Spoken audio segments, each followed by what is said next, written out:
Istimewa sekali saya mendapat kesempatan bersama dengan Menteri Keuangan Republik Indonesia, Purbaya Yudi Sadewa. Pak Purbaya, selamat malam.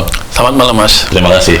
Terima kasih sudah mengundang saya. Baik, Pak Purbaya, ini kalau kita melihat berbeda dengan tahun-tahun sebelumnya. Presiden sendiri yang menyampaikan kebijakan ekonomi makro dan pokok-pokok kebijakan fiskal. Pertanyaannya, kenapa itu terjadi dan bukan Pak Menteri sendiri? Untuk saya sih senang saya nggak ngomong di depan DPR jadi aman. Okay. Jadi begini, APBN tahun depan itu penyusunnya beda dengan tahun-tahun sebelumnya. Ini dimulai dengan program-program unggulan Bapak Presiden yang 8 klaster program itu. Jadi kedaulatan pangan, kemandirian energi dan air, pendidikan, kesehatan dan lain-lain itu. Dari situ semua dipenuhin dulu itu anggarannya. Baru yang lain diisi. Jadi approach-nya betul-betul approach pendekatan pembangunan Bapak Presiden. Jadi beda dengan sebelum-sebelumnya. Jadi boleh dibilang sekarang anggaran tahun depan itu sudah betul secara 100% menggambarkan kemauan Bapak Presiden.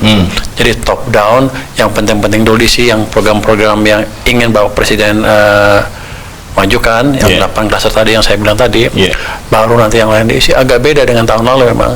Jadi kalau begini yang paling paham menyampaikan yang Bapak Presiden, bukan Menteri Keuangan. Menteri Keuangan cuman alat untuk menjalankan program tersebut. Baik, kalau bicara postur RAPBN, Pak Purbaya, disebutkan, walaupun ini masih akan dibahas ya Pak bersama dengan DPR, pendapatan negara itu sekitar 12%, mungkin kalau saya ambil tengahnya, kemudian belanja itu sekitar 14% dari PDB, defisitnya antara 1,8 hingga 2,4%. Ini isu defisit kan sering ditanyakan dan Pak Menteri selalu mengkonfirmasi bahwa pemerintah taat kepada Undang-Undang Keuangan Negara. Ini bisa dijelaskan Pak soal defisit ini Pak?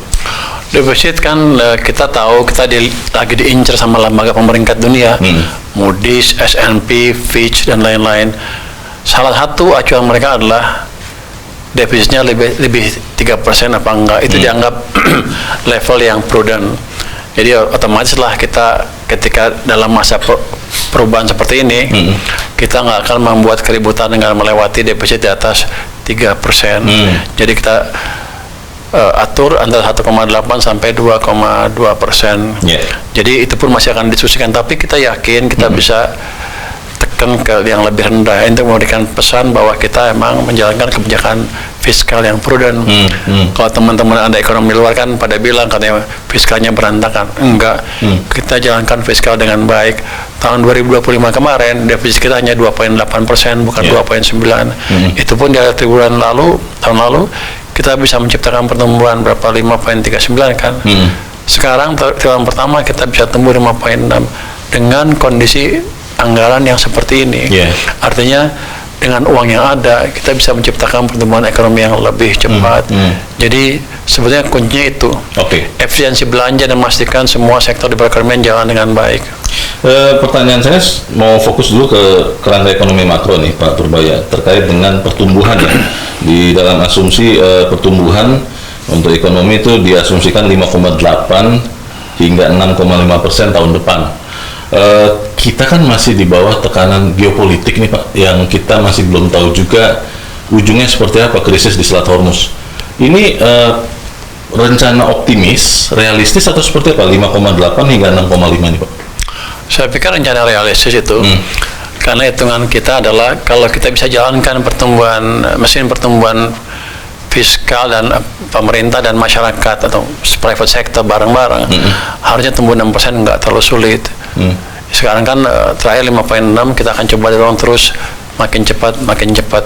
Tahun depan saya pikir mungkin di perang Teluk sudah, bukan perang sana ya, perang Iran sama Amerika itu akan berkurang secara signifikan dan harusnya global ekonomi sudah akan lebih baik.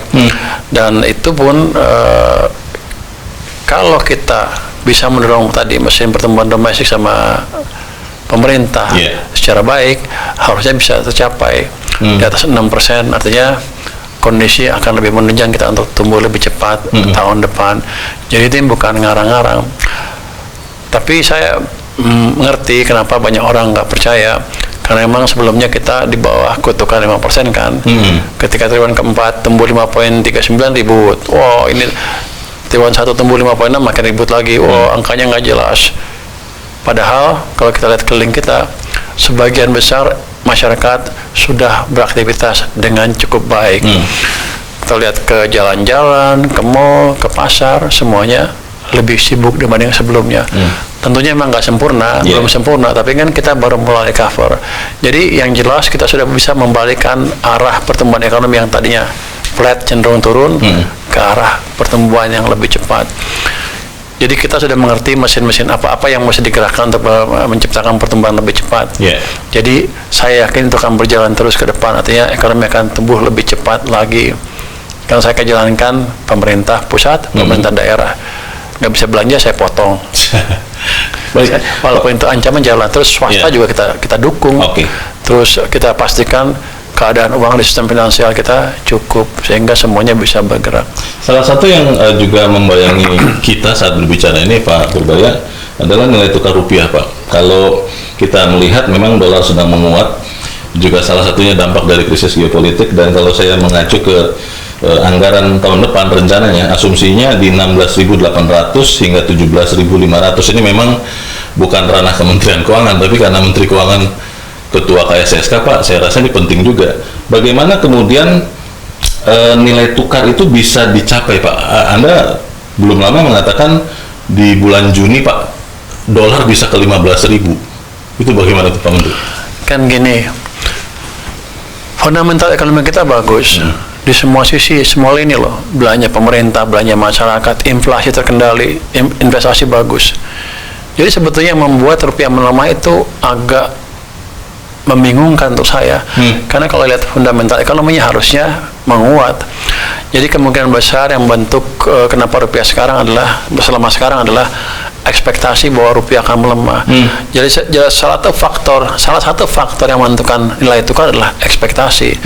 Jadi kita harus memastikan bahwa kita membangun ekspektasi yang positif terhadap rupiah dengan meyakinkan bahwa kita akan membangun fondasi ekonomi yang kuat ke depan.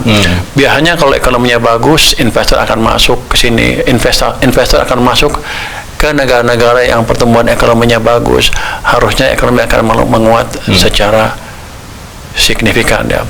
Kenapa bisa 15.000? Pertama untuk membentuk ekspektasi. Kedua, akan ada langkah-langkah pemerintah yang membantu nilai tukar di bulan Juni ini. Kita udah masuk ke bond market. Satu, kan walaupun agak gonjang-ganjing rupiahnya, bond market tetap stabil, yieldnya cenderung turun. Asing juga sudah mulai masuk lagi ke bond market.